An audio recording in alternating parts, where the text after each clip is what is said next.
ఏపీలో జగన్ ఓటమికి కారణాలు చాలానే ఉన్నాయి. కోటరీ చెప్పిన మాటలు వినటం, జగన్ నాడి పసిగట్టలేకపోవటం అందులో ప్రధానమైనవి పార్టీ వర్గాలే చెబుతాయి.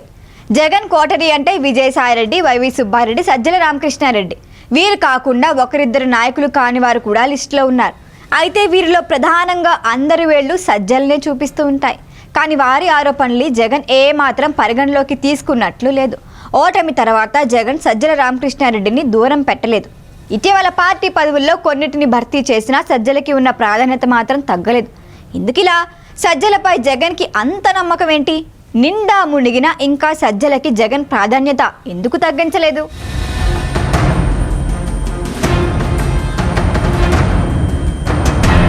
పార్టీ అధికారంలో ఉండగానే సజ్జలకి పవర్ సెంటర్ అనే పేరు వచ్చింది. ఎక్కడ ఏ చిన్న పంచాయతీ ఉన్నా సజ్జలే దగ్గరే పరిష్కారం అయ్యేది. ఆఖరికి పార్టీలో బలమైన లీడర్ జగన్కి సమీప బంధువైన బాలినేని శ్రీనివాసులరెడ్డి పంచాయతీ కూడా సజ్జల దగ్గరికి వెళ్ళిందంటే ఆయన జగన్ని ఎంతలా ఇన్ఫ్లుయెన్స్ చేశారో అర్థం చేసుకోవచ్చు. అంతేకాదు, సజ్జల కొడుకు భార్గవరెడ్డిని సోషల్ మీడియా ఇన్ఛార్జిగా చేసి 100 కోట్ల ప్రచారం కోసం ఖర్చు చేశారు. ఫలితం ఏంటి? అటు ప్రచారంలోనూ వైసీపీ ఫెయిల్ అయింది, ఇటు ఎన్నికల్లోనూ ఘోరంగా దెబ్బతింది. అయితే ఫలితాల తర్వాత సజ్జల భార్గవ్ని కాస్త దూరం పెట్టారు అనే ప్రచారం జరుగుతోంది. కానీ పెద్ద సజ్జలకి మాత్రం జగన్ ప్రయారిటీ ఇస్తూనే ఉన్నారు. ఇది ఇతర నేతలకి కంటికింపుగా మారింది. విజయసాయిరెడ్డికి సంబంధించి ఆ మధ్య ఓ వార్త సోషల్ మీడియాలో చక్కర్లు కొట్టింది. తన భార్య బిడ్డకు తండ్రి విజయసాయిరెడ్డి అనే అనుమానం ఉంది అని ఓ గిరిజన వ్యక్తి మీడియాకెక్కారు. ఈ వ్యవహారం బయటికి పొక్కడంతో కూడా సజ్జల పాత్ర ఉందని విజయసాయిరెడ్డి అనుమానిస్తున్నారట.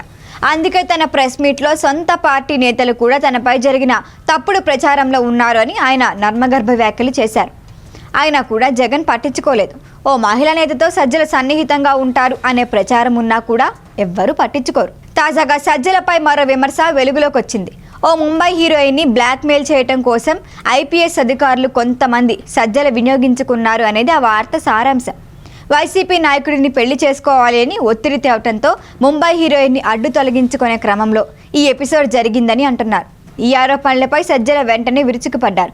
పార్టీ ఆయనకి సపోర్టుగా నిలిచింది. మిగతా నాయకులపై ఆరోపణలు వస్తే పార్టీ వెంటనే ఖండించలేదు. సాక్షి మీడియాలో వ్యతిరేక వార్తలు రాలేదు.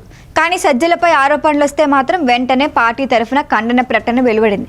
ఆ తర్వాత సజ్జల వ్యాఖ్యలకు సాక్షి మీడియా ఎక్కడలేని ప్రాధాన్యత ఇచ్చింది. ఇదంతా ఎందుకంటే జగన్ ఆయనకు ప్రయారిటీ ఇస్తారు కాబట్టి అనే మాట వినబడుతోంది. ఇప్పుడు కూడా జగన్ ఏ మీటింగ్ పెట్టినా పక్కన సజ్జలు ఉండాల్సిందే. నాయకులతో సమావేశమైన, కార్యకర్తలతో సమావేశమైన జగన్ పక్కన సజ్జల కంపల్సరీ.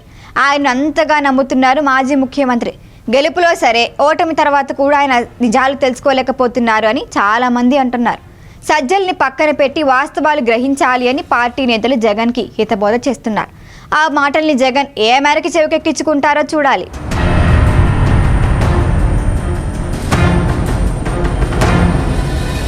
ఈ వీడియో కనుక మీకు నచ్చినట్టయితే లైక్ చేయండి, షేర్ చేయండి, సబ్స్క్రైబ్ చేయండి. అలాగే పక్కనే ఉన్న బెల్ ఐకాన్ని క్లిక్ చేయండి.